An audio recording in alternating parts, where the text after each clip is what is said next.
আল্লাহ প্রশ্ন করবেন, বল এইসব কাজ করছিস কিনা। আল্লাহর কাছে জবাব দেওয়া কি কঠিন হয়ে যাবে সেদিন।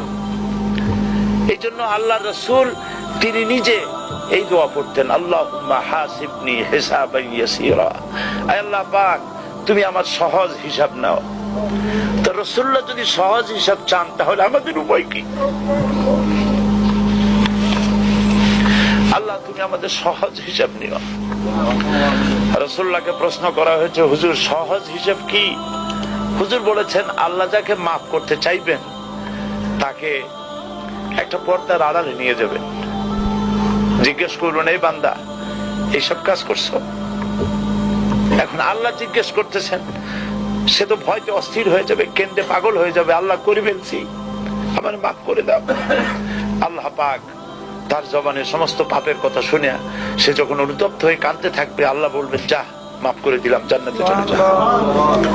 এইটা হচ্ছে হিসাব ইয়াসির।